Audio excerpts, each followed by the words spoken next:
Recognizing the member from North Vancouver, Seymour. Thank you, Madam Speaker. I move, seconded by the member for Chilliwack, that we, Her Majesty's most dutiful and loyal subjects, the Legislative Assembly of British Columbia in session assembled, beg leave to thank Your Honour for the gracious speech which Your Honour has addressed to us at the opening of the present session. And I thank you, Madam Speaker, for the opportunity to address the members of this House in response to the throne speech. Before I begin my remarks, I acknowledge that I'm currently working and staying on the unceded lands of the Songhees, Esquimalt and Lekwungen-speaking people, and that North Vancouver Seymour, my riding, where I live, work and learn, is in the territory of the Coast Salish, specifically the Tsleil-Waututh and Squamish nations. I continue to work towards collaborating with Indigenous partners in a variety of areas, and I value that partnership immensely. I would also like to acknowledge the vast cultural diversity that gives our province so much strength and encourage everyone to celebrate their various events safely with and for their families and communities.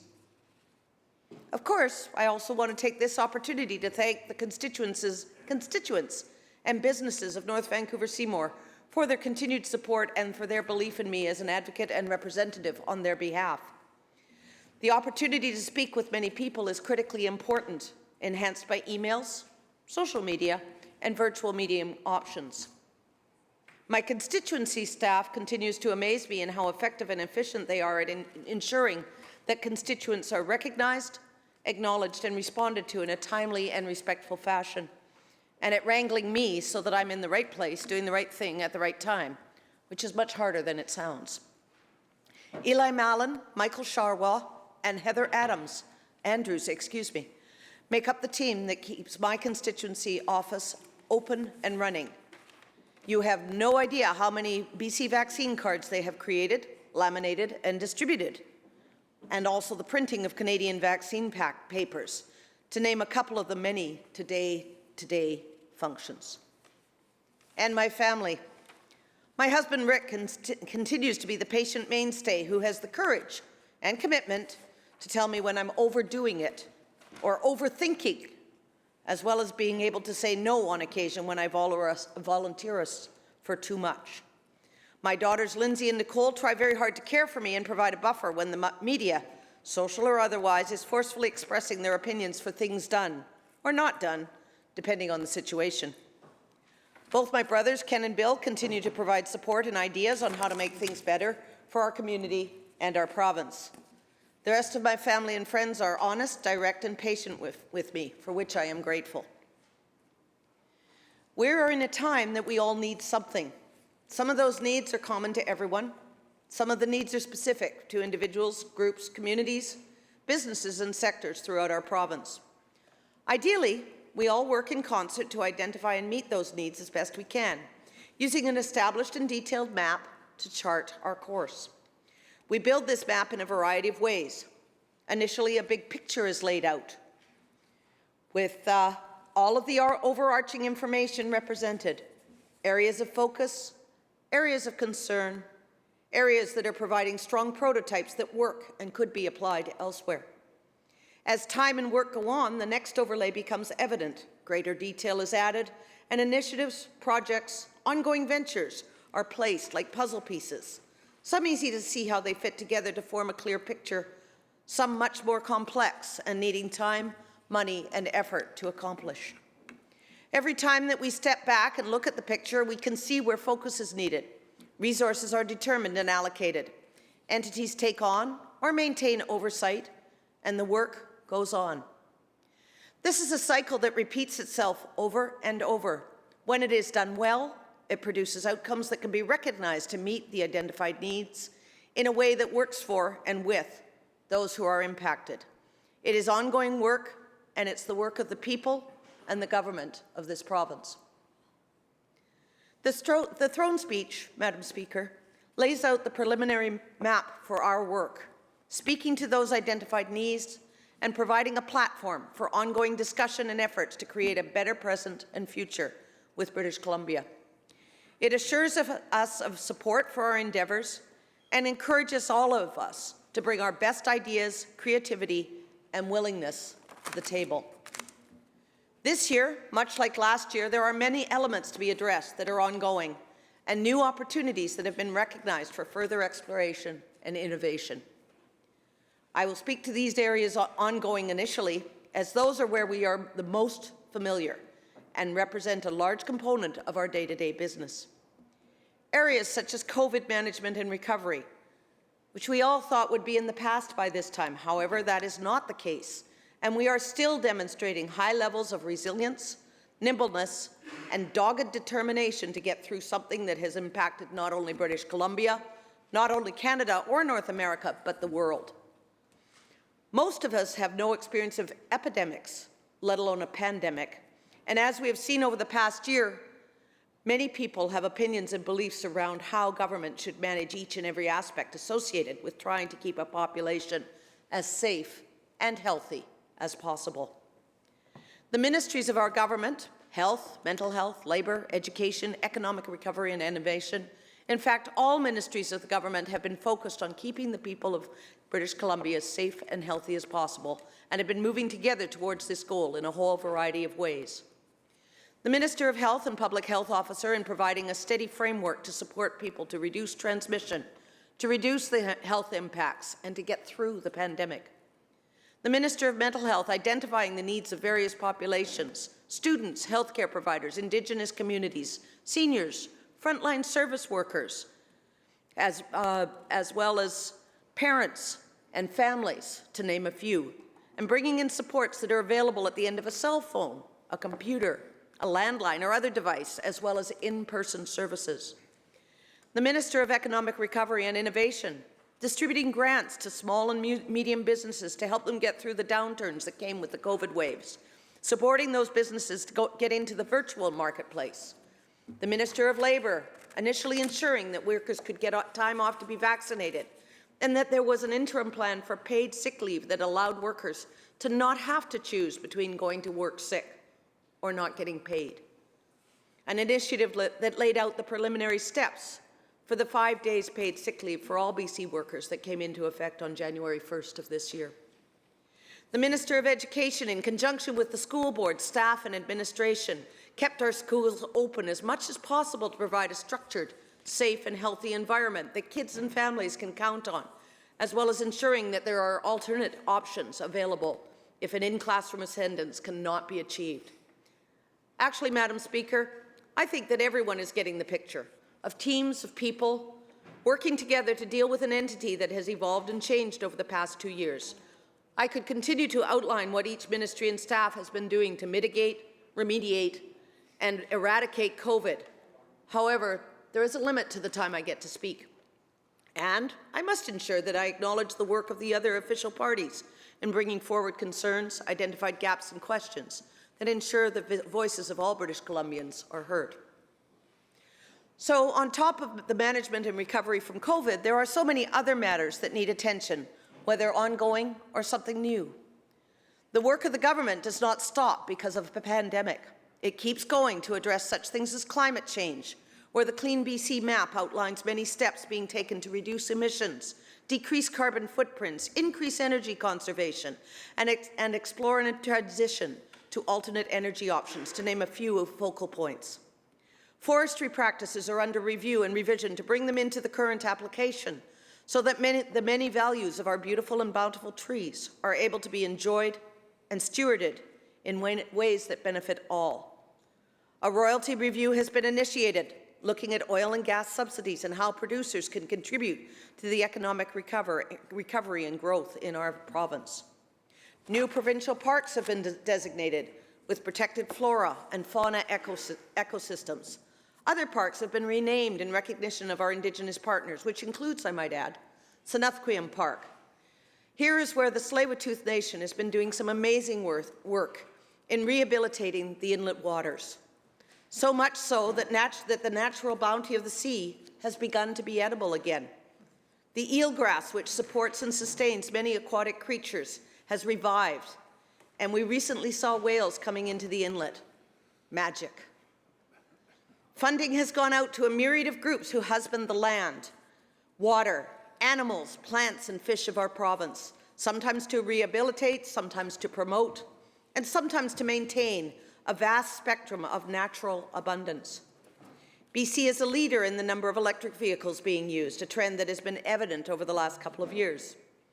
Support of local initiatives such as banning single-use plastics, recycling fishing gear that's been taken out of the ocean, clearing the coastal beaches of flotsam and jetsam accumulated over the years, establishing a temporary ban on the use of rodenticides, streamlining the process to return bottles and cans, starting this month to be able to return milk containers for a refund. All of these things contribute towards our efforts to manage the environmental aspects of climate change. Then, we have to look at how to manage the impact this climate change is having on our lives overall.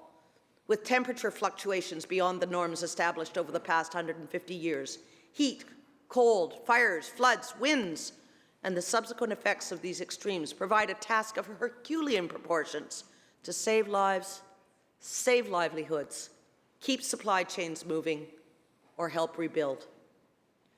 Not to mention all the efforts that are put in proactively to be ready for these events when they occur and provide service and support toward keeping people safe and healthy while it is happening for whatever the duration. Madam Speaker, I would be most remiss if I did not speak to the ongoing and extraordinary work of the BC healthcare system, with its multitude of aspects that are all concentrated not only on getting us through COVID, but on the ongoing aspects of promotion, protection, and maintenance of health of people across the lifespan. There are registered nurses, nurse practitioners, licensed practical nurses, and care aides in hospitals, long-term care facilities, community clinics, and a variety of other settings, trying to ensure the best possible care for clients. That care includes things like personal care, symptom management, wound care, and palliation, to name a few foci. There are physicians in public care settings and clinics in their own offices, seeing patients either remotely or in person, also aiming to keep the population as healthy as possible or achieve a manageable quality of life. All the other clinicians, occupational therapists, physiotherapists, respiratory therapists, dietitians, imaging technicians, phlebotomists, lab technicians, and more, all of whom have specialized education and are there to provide the best possible care. Our housekeepers and maintenance crews, critical in maintaining clean, safe environments for patients to recuperate and staff to work safely. Dietary aids is ensuring that the appropriate and nutritious meals are able to be consumed. And the clerical staff who make sure the administration and communication flows as smoothly as possible. The first responders out in our communities, our fire and police who re-establish community safety, and our emergency medical technicians who assess, stabilize, and transport sick and injured people to a higher level of care. All of these links are critical and in place, COVID or not. And again, Madam Speaker, I offer the gratitude of this House towards the dedication, commitment, and determination of the folks in this sector who continue to serve this province through the most difficult of times. How to speak to the overdose crisis that is terrifying and terrible in the loss of life, grief, guilt, and profound impact on those touched by its unpredictable presence. So many things have been done to stem the flow of death, and so much more that can and will be done. Access to services, treatment, care for all ages, all walks of life, all communities. Increased awareness of the poison drug supply combined with increased access to safe drugs or alternatives. More education in schools, in businesses and workplaces, on construction sites, and a variety of other settings. Talking about drug use, reducing and eradicating the stigma, not using alone, how to recognize overdose, and be able to use antidotes such as naloxone. Efforts to update the criminal code so that possession for the purpose of personal use is no longer a criminal offence to be dealt with by the police and judicial system. Bringing the concept of addiction into the world of health and illness rather than that of crime, shame, or stigma. Creating safe spaces for using or rehabilitating. spaces that are accessible and useful to all those who do access them. The trajectory of this type of preventable death will change as we all work together to identify and create the information, tools, services, and resources that are needed for people to not only survive, but thrive. Economic recovery and stability are vital to the future of our province and population. There are no cookie-cutter plans that can be applied to all sectors or even to all components of any given sector. That is why all of our ministries have been creating and implementing a full spectrum of support options for our businesses.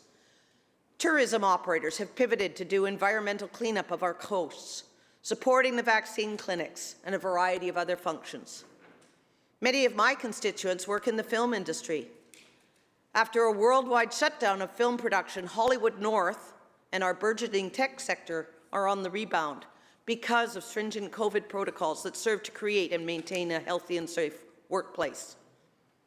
Artists and arts and culture organizations have pivoted really well to online creation and distribution so that even in times of isolation and lockdown, we can still turn to our storytellers for solace and entertainment.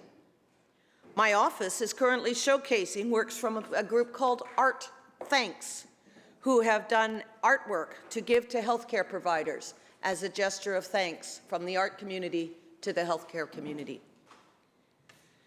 A significant number of businesses have applied for and received small and medium business grants, circuit breaker and closure grants to help them maintain staff and continue to provide services. 5 days of paid sick leave for those who have never had it in their work contract to reduce the transmission of infectious diseases, COVID, flu, colds, many other things. Increasing the numbers of $10 a day childcare spaces to enable families to make choices about their work-life balance that are not solely driven by childcare needs. These are but a few examples of the last year's work and products of our own government. However, as been said by a number of times, there is still lots to be done. Helping some of our bigger companies and investors transition into new ways of working and managing the natural resources, promoting the work that our Indigenous partners are already doing in supporting the recovery, rehabilitation, and renewal of our waterways and lands. Conversing with communities on what they need to thrive post-COVID, supporting non-profit organizations in the amazing work that they do in so many critical areas: housing, supply chain, food safety, socialization, crisis counseling, childcare, healthcare management, building community gardens, organizing events that can be enjoyed safely, and so many more things that I could outline, all of which contribute to the strength, resiliency, and viability of our communities. Reducing household costs is an ongoing target of our government. ICBC rebates and reduced costs for insurance, no cost for MSP, increasing the minimum wage, $10 a day childcare, and the Child Opportunity Benefit are all examples that provide a template for further efforts towards safe, affordable home life, employment, and environment for all of us. This is just a short list of the things that will continue to occur in order to support recovery and stability for British Columbia, for people, business, and industry. The other thing that we must keep high on our radar is full inclusion of all members of our British Columbia society. Not only is it the right thing that we should be doing at all times, but it is also a huge benefit to our economy in a whole variety of ways. Over the past year, our job creation has moved steadily upward, currently reaching a point similar to pre-pandemic numbers. It is no secret to anyone that there are staffing shortages in the entire spectrum of work environments. Again, a byproduct, perhaps, of the pandemic. However, critical in our recovery efforts. The more of our population that is actively employed, the stronger our communities and our province. Everyone should have access to a vocation that pays fairly, has appropriate hours available, and is able to offer support as needed to ensure that anyone who has the skills, motivation, interest, and willingness has a position that they work in and that works for them. Inclusion is not something that only speaks in the workplace. It is a framework that must be applied cradle to grave. Education, recreation, vocation, healthcare, culture, language, faith, and gender equity, to name a few applications. Inclusion must be integrated into all resources and services, public and private. For some entities, this will require a paradigm shift. For others, it's something that has been part of the vision and mission statements and is incorporated to an extent. And for a surprisingly few establishments, it is so much of a norm that in an instance where an accommodation is needed, it's nothing special or difficult. An example of one area already implemented is the ability to self-designate a variety of gender options on provincial identification. This is where our province strives to be and to cite my many colleagues, the work continues steadily forward. BC's senior citizens have been hit hard by the COVID pandemic and continue to be one of our most vulnerable populations. Long-term care facilities in my riding of North Vancouver Seymour were ground zero in the first wave. And that's where the frontline work truly started to try and figure out how to change the trajectory of a deadly virus. Decisions were made to have healthcare providers work at single sites to reduce transmission. Wages were addressed, sick time was reviewed, and ultimately 3,000 more frontline providers were recruited and trained. This was done with an investment of $585 million over 3 years to launch and support the Healthcare Access Program. An additional $1 million went to the family caregivers of BC, where it was directly put towards supporting caregivers of seniors and others. Our government included stakeholders in planning and decision-making and has made significant investments into long-term care. Another change includes implementing higher care standards to make sure seniors living in long-term care environments throughout the province receive at least 3.36 hours of care and support per day. That is almost a third increase. Our Seniors BC website offers information and links for healthy living, transportation, housing, and more to help seniors and their caregivers. Every person in BC deserves to live their older years in dignity, safety, and with optimal health. And our government has taken steps to make this commitment a reality for seniors in long-term care and in the community. The North Shore has seen the opening of a new long-term care facility, Cross Creek, and is watching as our Lionsgate Hospital builds a new acute care tower with single-person rooms for enhanced infection control and an increased variety of in-house services. Childcare continues to be a top priority of our government as we expand access to affordable care, enhancing opportunities for families to thrive. Our commitment to $10 a day daycare is augmented with the building of new facilities and the integration of many existing ones, as well as developing government programs. We continue to take strong steps to reduce the wait lists that parents face to get their kids into care and to reduce the cost of keeping their kids in a safe, healthy, and stimulating environment. Incorporating our childcare systems into our Ministry of Education will provide a solid base for the development of further programs and policies that ensure equitable and affordable access. This shift will also help parents feel confident that childcare is a core service for families across this province, reliable, and one where no one is left behind. Early childhood education and quality care better equips kids for starting school, promoting a smoother transition for families during a critical time in a child's life. Childcare in the face of this pandemic is of vital importance. Our Minister of State for Childcare and our Minister for Child and Family Development have been diligent in ensuring that proper COVID-19 protocols have been followed. Recent announcements of funding for enhanced health and safety in childcare facilities was welcome news to both childcare providers and families. Additionally, many families are now obtaining the BC Child Opportunity Benefits, which can supplement the family income by up to $19,000 annually. Children in care have also been a significant focus and will continue to be so as the government recognizes that the parenting role is both critical and substantial to children, youth, and young adults. The Ministry of Children and Family Development has taken a multifaceted approach toward hearing and implementing recommendations from the Child and Youth Advocate.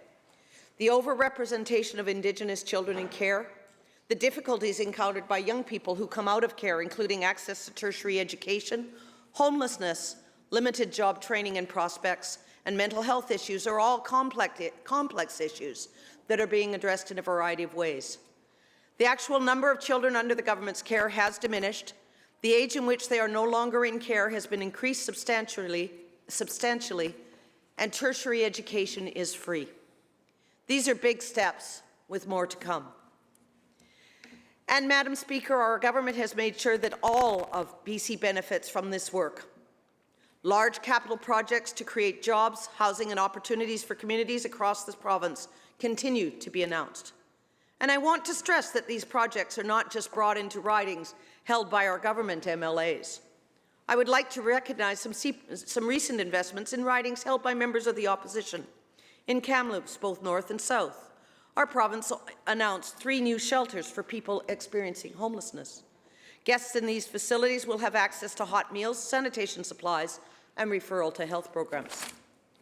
We also announced 37 new affordable housing rental units and over 100 new affordable senior homes. In Kelowna, 122 new affordable energy-efficient homes made with mass timber, primarily funded through BC's Community Housing Fund. The jobs created from building this project, as well as the housing provided, will no doubt be of great benefit to all 3 ridings in that city. Through BC Housing Funding, the village of Clinton was able to welcome 20 new units of housing from low to moderate income seniors. 38 new units of supportive housing was announced for Salmon Arm to support people experiencing or at risk of homelessness. Valemont will see 14 new units of housing for women and children fleeing violence, with a 72-space childcare facility built in as well. In Fort St. John and Fort Nelson, 2 lovely communities in the Peace River North, Clean BC grants will replace gas-powered drivers and pumps with new, clean electric technology that will create good new jobs and allow the existing energy industries there to thrive and succeed in the new green economy. In Peace River South, $1 million is being provided to the North River Midstream to install a waste heat recovery system at their highway processing facility to reduce natural gas use and, again, help industries here transition into a cleaner economy. I review this work to remind our members opposite that our government values insist that we leave no one out in our aim to provide safe, healthy living and working opportunities for all. Over the past year, Madam Speaker, I have vaccinated over 1,000 people. First, second, or booster inoculations. And I speak to each one of these people for perhaps a couple of minutes. We talk about families, kids, work, travel, or whatever topic comes to mind as they get a shot. I have also had the opportunity for many of my constituents to meet with me face-to-face or by Zoom or Teams, out walking, on the phone, through messaging or other mediums. Everyone is tired. No, exhausted by the continuous effort they are making day in and day out to get through the pandemic. They are worried about how their kids are going to get housing and where. What are the children of today going to inherit in terms of climate change? Who is going to care for people as they age? Why is the traffic congestion so bad? Mr. Speaker, Madam Speaker, my apologies. Those people and the people throughout our province take assurance that their government is made up of people who worry about the same things and are working towards making things better in a myriad of ways. My New Year's resolve for both January 1st and the Lunar New Year was that 2022 and the Year of the Tiger was to be boring. To give our province the chance to catch its breath and resume a predictable lifestyle, whatever that means to each of us. Our government will continue to invest in the things that are important because we know, to cite the Lieutenant Governor, we cannot cut our way to the future. So, Madam Speaker, I will take this opportunity to thank Her Honour for her strong, insightful and supportive words that lay out the initial map for this session of the Legislature to work with. I look forward to collaborating with my colleagues on both sides of the House to achieve progress on many fronts and to develop new initiatives that address issues important to the people of British Columbia. And with that, Madam Speaker, I conclude my remarks. Thank you.